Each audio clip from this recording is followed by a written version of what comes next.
Gak sengaja sih papi itu pada saat aku umur 2 tahun, mami tuh kejepit pintu tangannya. Oh no. Terus kukunya panjang, dikasih tahu sama papi. Lagian sih kuku mami panjang. Terus si mami tiba-tiba ya keinspirasi aja kan. Kejepit Langsung pintu, bikin kukunya lagu. bikin lagu kuku-kuku. Itu. Jujur Beb, waktu kecil itu aku ngerasanya itu bermain. Oh. Bernyanyi itu adalah aku menunaikan hobi aku. Oke. Dan kebetulan dikasih privilege orang tua punya wadahnya sebagai pelaku bisnis. Sama sebagai guru aku juga. Jadi otomatis aku diwadahi begitu gak merasa kaget tapi cuman kayak ih temen-temen aku banyak yang nonton aku. Waktu kita menjadi penyanyi cilik itu kan semua kan attitude aku, personal aku. Kadang-kadang aku kalau ngomong ini suka gemeteran ya Beb. Kayak dulu tuh aku kayak dirundung banget gitu berkelompok. Jadi aku bener tapi kayak hahaha Cikita takut ya. Sana ngadu aja sama nyokap lo.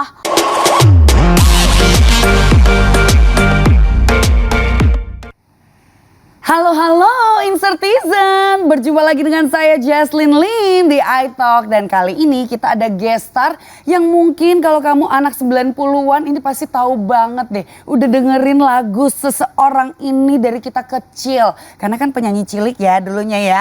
Welcome to Cikita Medi. Halo. Apa kabar Cikita Medi? Alhamdulillah super baik. Walau suara udah kayak kodok diperkosa ya. Nggak apa-apa, lebih seksi ya kalau kata orang ya. Alhamdulillah. Alhamdulillah, kan sekarang lagi butuh-butuh yang seksi. Toh kan udah wanita aku single lagi merasa keker. Baru naik berat badan aku baru bisa makan. Oh baru bisa nelen ya. Baru bisa nelen. Semuanya baru terasa enak begitu ya. Iya semua baru terasa enak. Nanti kita akan bercerita kenapa sekarang baru bisa terasa enak. Namun kita mulai dulu dari karirnya Cikita Medi. Ini boleh sedikit cerita gak sih? Dulu itu bagaimana bisa mulai masuk menjadi penyanyi cilik? Apakah memang mulai dari hobi atau memang dituntun dari keluarga gitu? Pertama emang dari keluarga lalu dituntun jadi hobi. Jadi papi sama mami aku itu punya usaha studio. Rekaman? Rekaman. Oh wow. Di tahun 80-an bersama para musisi-musisi yang bisa dibilang senior ya zaman dulu. Jadi banyak peran sih sebenarnya yang memicu aku sebagai penyanyi. Seru ya. Faktor pendukungnya banyak. Nah terus kebetulan aku lahir di tahun 90. Mami papi juga sebagai pembisnis studio rekaman, label recording, pembuat lagu, komposer, arranger. Sampai pada akhirnya aku umur 2 tahun Beb, udah deh berkutik lah aku dengan bernyanyi. Oh ngikut gitu. Pada saat papi tapi mami nyaman record. Gak? Suka gak? Memang dari hati itu aku kayaknya bisa deh ada talenta di sini. Aku seneng deh gitu karena ngelihat mungkin mami papi dan teman-teman selebriti lainnya begitu ya. Itu emang kebawa tertarik dari diri sendiri gak sih? Kebawa Beb akhirnya. Kebawa. Jadi mami papiku itu kan ngebawa aku ke studio rekaman malam-malam dengan stroller. Plus juga pas waktu papi lagi take record dengan Pita Besar saat itu. Aku tuh dibawain kayak itu kasur gitu kan di studio ditidurin. Jadi terbiasa mendengar lagu dan mendengar record proses. Ya udah akhirnya aku jadi bisa nyanyi. Nah gak sengaja sih papi itu pada saat aku umur 2 tahun mami tuh kejepit pintu tangannya. Oh no. Terus kukunya panjang. Dikasih tahu sama papi. Lagian sih kuku mami panjang. Terus si mami tiba-tiba ya keinspirasi aja kan. Kejepit langsung pintu, bikin lagu kuku-kuku. Itu dia yang hits banget saat itu kan. Nah lagunya Cikita Medi ini banyak sekali sebenarnya. Apa yang benar-benar momennya itu dapat ini kuku-kuku ini? Pertama kuku-kuku itu debut pertama aku yang membuat aku dikenal. Jadi aku paling kecil banget dulu nyanyi usia 2 tahun. Dan itu debutnya benar-benar tur ke seluruh Indonesia itu dan diketahui sebagai penyanyi paling kecil itu di 94 efektifnya. Jadi ya udah gak tahu kenapa kuku-kuku tersebut padahal simbol jari tanganku kukunya 5. Oh iya? Padahal itu cuma pengalaman mami aku karena kukunya panjang kejepit pintu. Terus akhirnya mami cuma mau mendidik aku, Cika kukunya jangan panjang, harus potong. Biar gak sakit. Iya biar gak sakit. Kuku tanganku, kuku kakiku bersih semua. 2 kali dalam seminggu dipotong sama mama. Udah gitu doang. Itu gemes sekali karena sebenarnya lagu itu liriknya juga bisa mengajarkan kan. Mengedukasi anak-anak yang mendengarkan. Iya. Apalagi kalau misalnya kita tarik ke tahun 2025 sangat sedikit kayak penyanyi-penyanyi cilik.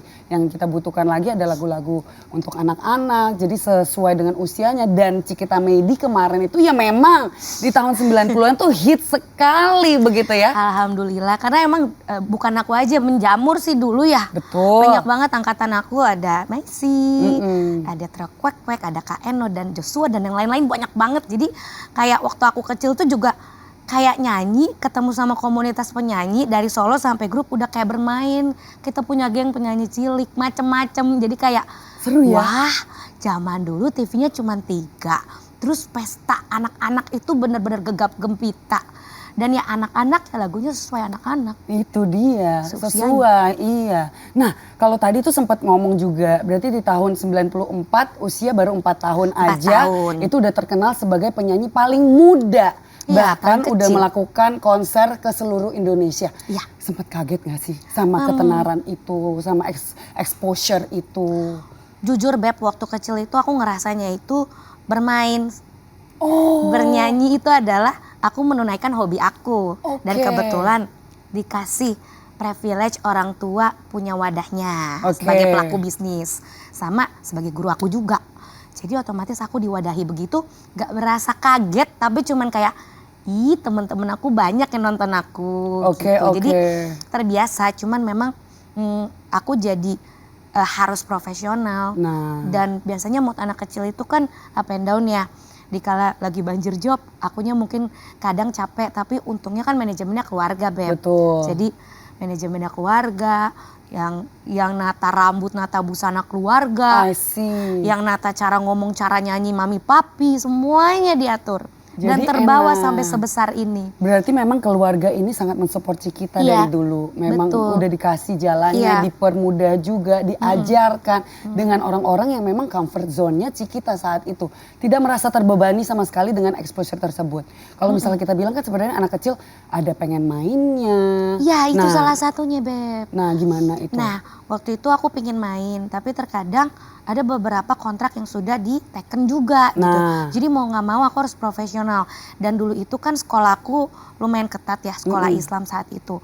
Dan aku tuh cuman bisa syuting di salah satu station yang kebetulan dia pemancarnya cuman ada di Surabaya. I see. Ya terus abis itu ya aku mesti syuting di Rabu itu gitu. Oke. Jadi sekolah setengah hari. Oh, Aku udah harus terbang untuk tapping. Jadi ada Setiap rasa minggu. sedihnya juga ya. Nah, ada rasa sedihnya di mana aku harus sekolah juga terus harus syuting. Terus setelah itu juga di sekolah pun juga aku pikir ya Beb, dengan aku ternotis sebagai penyanyi sekaligus siswi, aku akan diterima gitu. Ngerti. Tapi ternyata banyak beberapa kelompok yang merasa aku ini beda. Paham. Jadi makanya di situ aku berpikir mungkin karena usia aku terlalu kecil keluar sebagai penyanyi sehingga banyak ya aku nggak salahin juga anak-anak saat itu merasa kok Cikita bisa izin sekolah Betul. pulang duluan kok Jealous bisa lah ya. Iya jealous terus bisa sebelum bel aku udah ujian duluan terus mereka tuh ada yang kayak kepengen Cik minta bocoran dong gitu. Nah tapi karena aku anak yang sesuai dengan rules gak boleh nanti gurunya ketahuan. Aku kayak gitu orangnya. Nah ini nih kalau Jadi kayak gini-gini terkadang pasti banyak respon- bullying nih. Iya. Boleh sih sedikit ceritain gak sih bullyingnya? Ya mungkin udah beberapa kali sih aku bercerita di salah satu lah ya. Atau beberapa juga di talk show. Memang awalnya itu aku ngerasa beda. Dan aku juga gak nyalahin mereka mencap aku beda. Karena aku siswi iya tapi aku sebagai penyanyi Udah ada tanggung juga. jawab begitu, Iya. professionality-nya Nah singkat harus cerita ada. aku tuh di Rundung itu juga dasarnya sebenarnya simple. Kayak misalnya mereka mengolok-olok lirik lagu, mereka punya stigma negatif. Ih penyanyi cilik lagunya cuman ini doang. Terus cara nyanyi aku dikata-katain. Dulu itu aku punya ciri khas memang diajarin sama bokap kayak aku tuh gitu. Gitu ya. Oke. Tipis gitu ya Beb. Paham. Jadi sama papi aku dibilang, Cika coba Sha gitu. Terus aku nggak bisa, jadi kayak ngomong bisa jadi Bisha. Paham. Tapi mungkin menurut teman-teman aku saat itu cara bernyanyi aku tuh lebay. Padahal kan itu adalah bagian dari karakter ya mungkin ya saat itu kan aku diarahin. Nah papi aku ngajarin itu dan semua S aku dari Sha, bersama gitu. Udah dikata-katain tuh sampai aku nangis. Hal simple.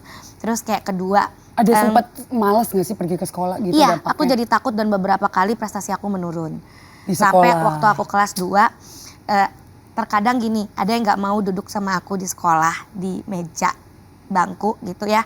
Nah, kadang-kadang mereka mengolok-olok aku, Cikita Medi, gitu, ada apa gitu. Dasar Cikita Jenong, atau yang fisik, dasar Cikita Bogel, Cikita Medi Boncel, ya, gitu. ampun. Dulu kan aku Cikita Medi anak tikus, kayak suara aku kan gitu. Jadi banyak banget yang ngerundung aku. Nah sebenarnya kalau udah sekarang ketemu udah biasa aja sih. Tapi kan dulu kan lebih ke fisik. Terus kayak misalkan aku tuh suka dibabu-babuin dulu kayak, hey Cikita beli mie ayam dong. Kalau kamu gak beliin mie ayam, aku sumpahin kamu gak laku albumnya gitu. Ya ampun, jadi setiap, ya. jadi aku itu selalu dirundung sama yang sebaya, sama kakak kelas juga. Itu semua simple dan aku nggak ngadu. Sampai pada akhirnya aku nggak kuat, aku nangis, aku bilang sama mami papi, aku mau hiatus dari nyanyi karena di sekolah banyak yang ngerundung banget setiap aku punya album atau cara bernyanyi aku tuh diolok-olok terus atau enggak mau kena aku dilempar lah ke genteng, terus pernah dikasih kecoa mati juga di tas. Jadi karena aku tidak berdaya gitu, jadi gini, waktu kita menjadi penyanyi cilik itu kan semua kan attitude aku, personal aku, kadang-kadang aku kalau ngomong ini suka gemeteran ya Beb, kayak dulu tuh aku kayak dirundung banget gitu, berkelompok. Jadi aku bener tapi kayak, hahaha Cikita takut ya, sana ngadu aja sama nyokap lah. Terus katain lagi nyokap sama bokap aku, tuh nyokapnya rambutnya ini bokapnya kayak preman tuh gini-gini macam-macam. Karena bokap aku kan tampilannya musisi gitu kan, terus nyokap aku juga rambutnya dicat merah gitu kan, dan itu sekolahnya juga alhamdulillah di salah satu sekolah Islam yang bergengsi. Jadi memang wah kena semua gitu. Sampai akhirnya aku minta di istirahat kedua om aku sama tante aku untuk nganterin di sekolah untuk sekedar nemenin aku. Karena sampai memang aku gak punya teman kantin, teman sholat gitu, kayak aku nih dianggap beda kenapa ya, padahal aku tuh ya kayak gini Beb, kita baru kenal tapi aku cepet akrab. Ngobrol kan. Aku cepet banget adaptasi gitu. Cuman sayangnya itu sih, mungkin karena perbedaan zaman juga. Kalau misalnya zaman sekarang, teman kelas kamu ada yang terkenal, semuanya deketin, semuanya mau duduk di samping kamu, ngambil selfie, posting di sosial media. Supaya pansos, bener gak? Iya, dulu enggak. Kalau dulu malah orangnya jadi jealous, malah ngatain ya. Rasain sekarang yang ngatain dulu, jadi nontonin Cikita Medi terus. Ya kan? Tapi sekarang masih ada kontekan sama teman-teman yang dulu sempat ngebullying kamu? Enggak, justru aku yang berusaha sambil berjalan memaafkan. Ada beberapa kali ketemu sama seseorang ya di event, tapi nggak respon, nggak baik juga. Kayak aku udah berusaha baik, halo gitu. Tapi tetap gitu. Cuman balik lagi ya mungkin mereka merasa atau mereka nggak enak sama aku. Tapi kalau aku kan orangnya selalu memperbaiki keadaan gitu. Tapi aneh juga ya, padahal kan dulu aku kecil ngerasa perasaan dulu aku yang dibully ya. Kenapa sekarang aku berusaha baik, sapa kok begitu. Kan ada juga yang karena aku terlalu kecil saat itu. Akhirnya aku tumbuh, aku rasa aku menjadi people pleaser. Iya, setuju. Karena kayak pizza begitu ya, mencoba membuat semua orang bahagia. Karena seorang penyanyi itu bukan dituntut ya. Kan aku kan dibikin seorang bintang dari kecil tuh sama keluarga. Jadi aku tuh gak bisa banget bikin sesuatu apa yang udah dibentuk sama orang tua tiba-tiba jadi jelek. Iya, paham. Jadi aku lebih, ya itu, aku ngerasa banyak orang yang takut untuk speak up. Nah, pada saat sekarang mungkin ada talk show seperti ini, ada sosial media, podcast, atau beberapa channel edukatif, ini ada wadahnya Beb. Jadi aku bisa cerita.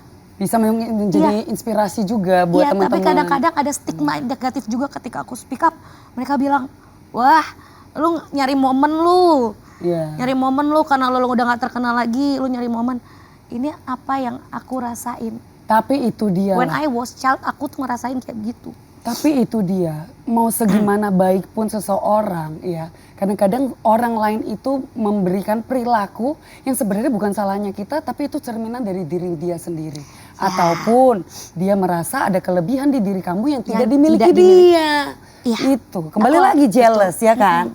Nah kalau misalnya udah jabanin yang namanya dulu kena bullying sampai ada dikasih kecoa mati bahkan mukanya zaman ada koper Barbie, Beb, inget gak? Ada koper Barbie, Barbie-nya ada di situ. Itu dicabik-cabik ke anak-anak sekelas. Ya ampun. Zaman dulu itu kan sepatu nano-nano yang lapisan-lapisan gitu. Betul. Terus udah gitu koper juga trolinya ada boneka yang beneran. Iya. Itu dicabik-cabik dan itu pelakunya kelompok mix cewek cowok.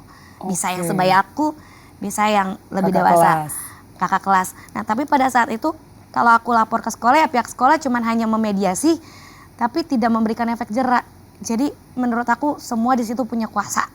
Ya zaman dulu lah ya kita tahu lah. Apalagi ada orang tua, kumpulan orang tua yang mungkin merasa ya anak-anaknya punya prestasi, dan dia juga punya kekuatan gitu kan. Power. Dan akhirnya semua itu nggak pernah selesai masalahnya. Yang akhirnya membentuk aku jadi hiatus, jadi penyanyi cilik. Dulu aku bilang sama mami sama papi, kayaknya Cika mau coba rehat. Pertama aku ngerasa nggak lucu lagi, ngerasa diolok-olok, ngerasa nggak berguna. Aduh. Gitu terus ini udah masih gitu. muda lagi, masih kecil sekali banget, tapi kamu udah ngerasa seperti ini. Dan sampai saat ini aku tuh masih inget banget rasanya. Masih gak mungkin lah kita mengarang sesuatu. Nah kalau misalnya ingatan sekarang anak kecil tuh pasti ingat banget. Apalagi di usia 2 sampai 10 tahun itu tuh ingatan yang paling kencang. Karena daya penyerapannya itu sangat tinggi kan. Nah sekarang Cikita Meidy kan sebenarnya udah menjadi seorang ibu ya. Sempat ada cerita yang hampir mirip atau ada ketakutan sendiri gak sih pas punya anak? Aduh aku gak mau nih anak aku kena bully dan lain sebagainya. Begitu. Alhamdulillahnya sih enggak ya. Karena mungkin anaknya cowok. Aku nikah tuh 28. And then now aku 35. Aku 35, anakku sekarang udah 6,5 tahun. Nah dari situ aku udah terbiasa ngobrol sama kepala sekolahnya. Prinsipal aku ajak ketemu. Terus aku juga observasi sama miss-missnya.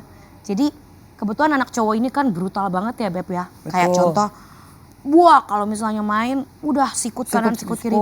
Cuman alhamdulillah ya. Kalau mama-mamanya saling mengerti, aku berteman sama mama-mama. Oke, jadi ada pendekatan diri dan kamu benar-benar hands on. Iya. Hands on dengan anak ini, dengan kegiatannya dia, sampai berteman dengan ibu-ibu teman-teman yang lain begitu ya. Bahkan diajak ngobrol juga kepala sekolah. Mungkin gak sih ini adalah salah satu cara kamu untuk mengantisipasi anak-anak kamu kena bullying seperti kamu dulu? Iya Beb, bener. Jadi aku tuh pikir gini, kalau aku terus nginget-nginget traumatis aku yang pas kecil, nanti aku menularkan energi vibes negatif itu ke anak aku. Nah sedangkan anak aku itu kayak aku kecil. Ya namanya anak pertama pasti gabungan dari mommy sama dedinya. Nah mungkin aku ngelihat dedinya dulu pas kecil lebih berani daripada aku pas kecil. Nah beberapa kali pasanganku saat itu bilang bahwa kamu jangan mendidik anak kamu seperti kamu gitu. Aku ngebolehin terus. Kalau dedinya banyak larang. Oh lebih protektif dedinya. Ya, kalau mamanya aku, lebih silakan kalau suka. Aku duta persahabatan banget. Oh begitu. Kayak begitu. Nah tapi akhirnya dilarang, maksudnya dikasih notis bahwa ini laki, kita harus didik sebagai laki. Gitu, jangan takut dengan apapun di luar sana. Nah itu makanya parenting itu butuh ya antara suami istri. Makanya apalagi kan mungkin aku ini kan ngurus anak itu bener-bener dari kecil sendiri. Betul. Aku nggak pakai neni, nggak pakai suster. Sama sekali, nggak pernah sekalipun. Wow, amazing. Dan sambil berbisnis pula, begitu ya? Untungnya gitu ya. Allah ngasih rezeki tuh. Aku setiap doa tolong deketin sama anak aku. Setiap aku punya rezeki yang kerjaannya tuh berkaitan dengan kehidupan aku. Kayak aku kan suka ngobrol juga kayak kamu Beb. Ya paling aku jualan di e-commerce. Cekot. Silakan. Ya udah anak aku gitu. Sama adik aku atau enggak sama mbak aku. Ikutan juga. Dia di atas, akunya siaran di ruang tamu. Oke, jadi apapun yang bisa dilakukan untuk menjadi seorang ibu lah ya, professionally, walaupun harus bekerja di dalam rumah, tetap tidak jauh sama anak begitu ya. Ini kira-kira kalau anak punya cita-cita hampir mirip gak sama mamanya? Mungkin jadi entertainer atau entrepreneur gitu. Nah, aku mami papi sih ada tuh ambisi cucunya pingin jadi nenek Cikita Medi. Oke. Tapi aku jujur enggak. Kenapa? Ya itu tadi. Kan sebenarnya aku bilangnya tadi aku berusaha melawan trauma itu. Makanya aku masih mencoba untuk kayak ya semoga kalau emang Javier itu nurun dari aku suka nyanyi atau nanti dia aktor, model atau apapun gitu pas waktu dia udah siap atau umurnya udah mateng. Ataupun memang pilihan dia sendiri. Iya, kalau begitu sekarang ya endorsement itu udah aku latih sih, tapi nggak aku ambil banyak. Semaunya aja. Karena aku takut nanti dia lagi banyak terus aku push dia punya limit dan akhirnya dia jadi melawan sama aku. Merasa dieksploitasi.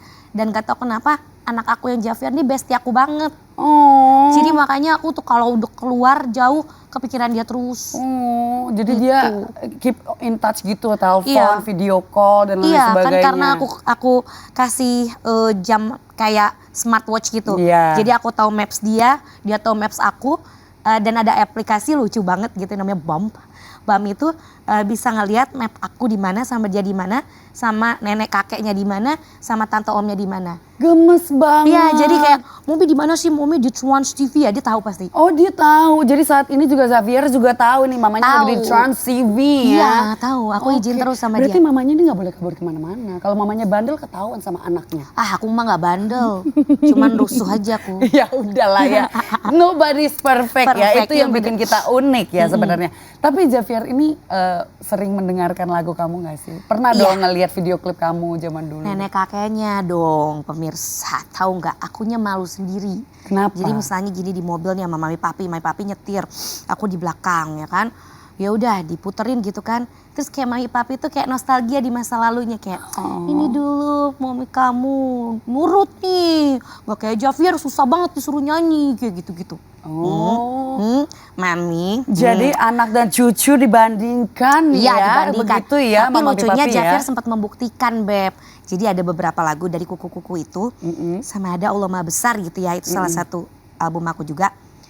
Itu kita udah recording sebenarnya Beb. 2 tahun yang lalu. Terus kenapa enggak kumat lagi aku. Enggak mau keluarin. Paham. Nanti mungkin waktunya kalau sudah tepat, aku percaya kamu udah ready, udah let go apapun trauma yang pernah menghantui kamu, itu pasti adalah waktu Tuhan, itu adalah waktu yang terbaik ya.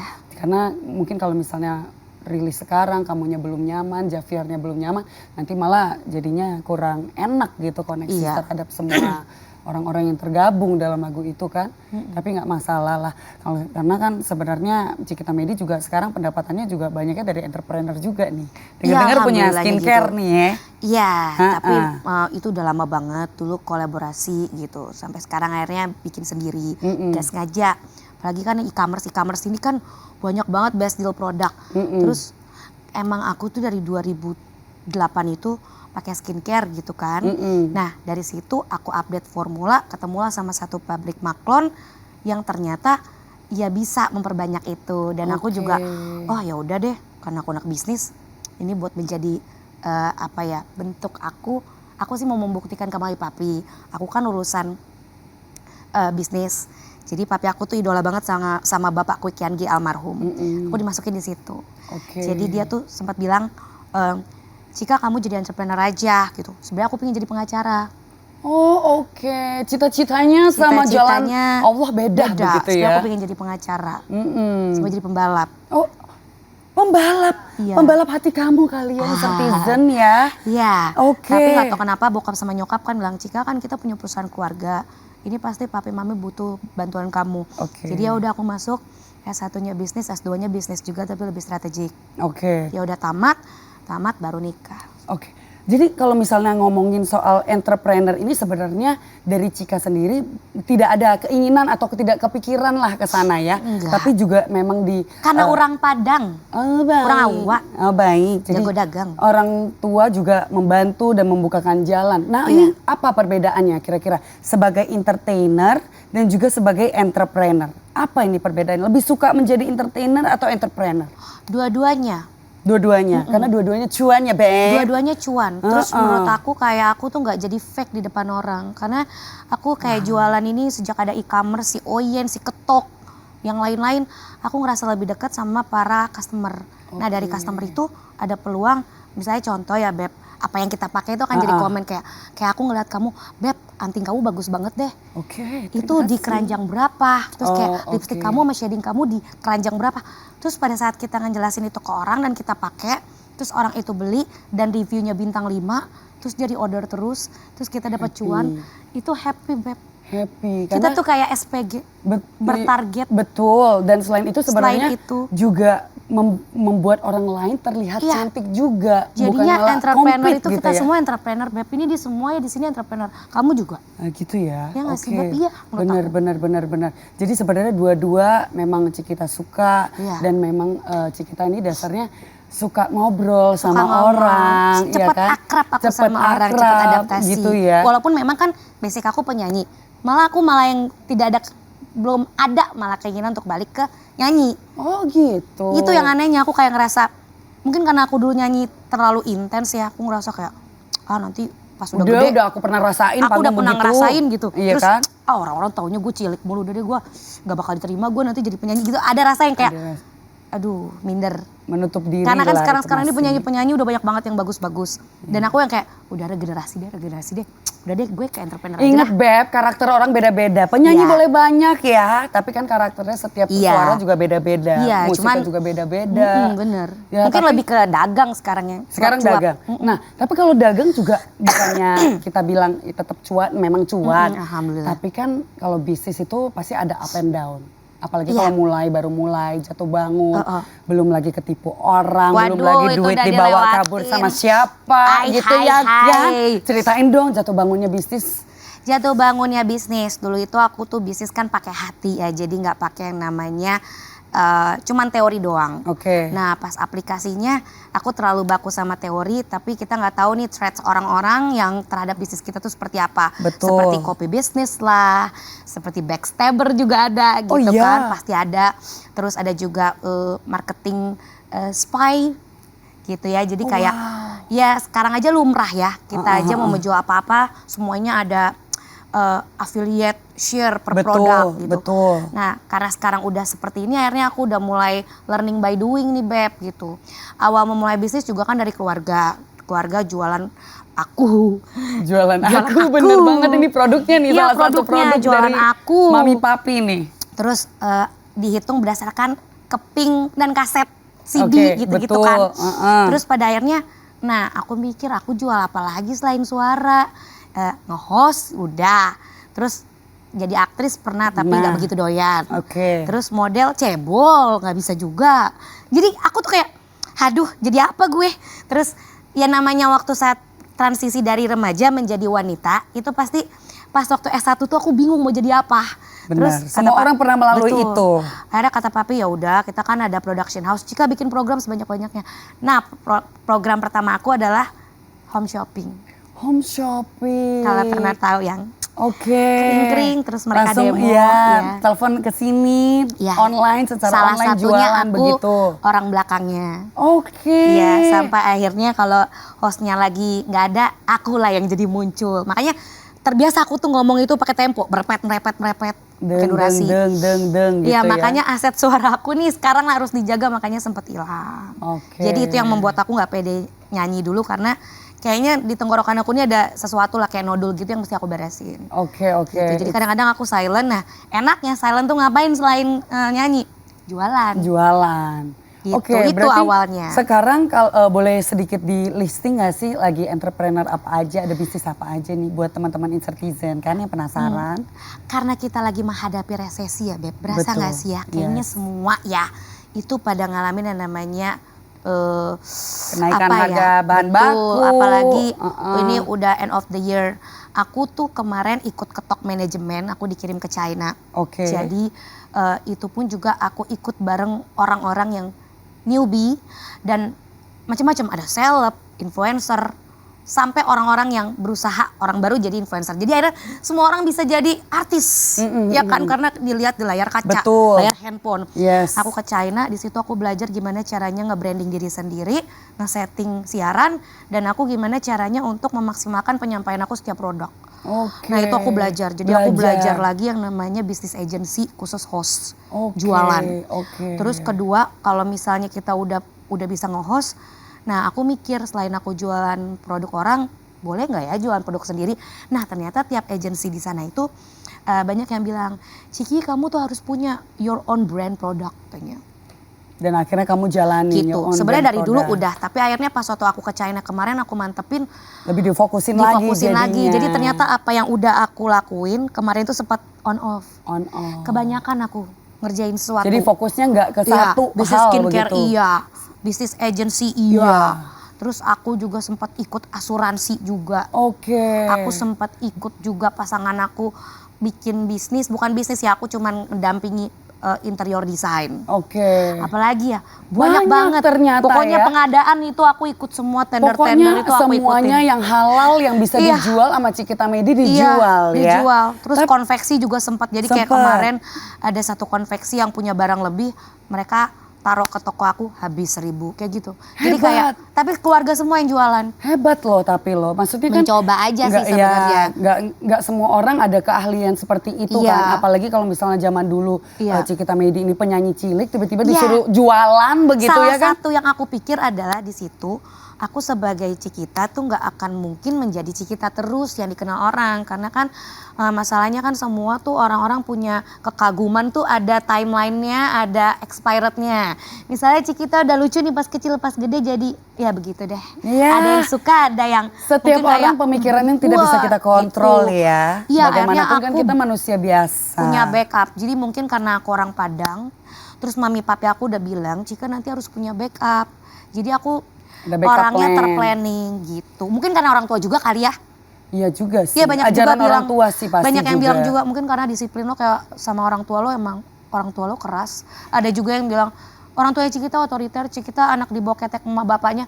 Ya iya karena memang begitu. Ya nggak apa-apa juga kalau memang hasilnya positif, ya kan? Alhamdulillahnya gitu. Tapi ada beberapa orang juga yang meresponnya dengan pandangan berbeda juga sih gitu. Toh kan buktinya juga dari hasil kerja Cikita Medi dari usia 2 tahun benar sukses menjadi penyanyi cilik. Lalu sukses juga sekarang berbisnis, banyak lagi tadi listing bisnisnya. Nah, alhamdulillah nggak takut resiko kehilangan pekerjaan atau income, itu aja sih yang aku syukurin dari Allah.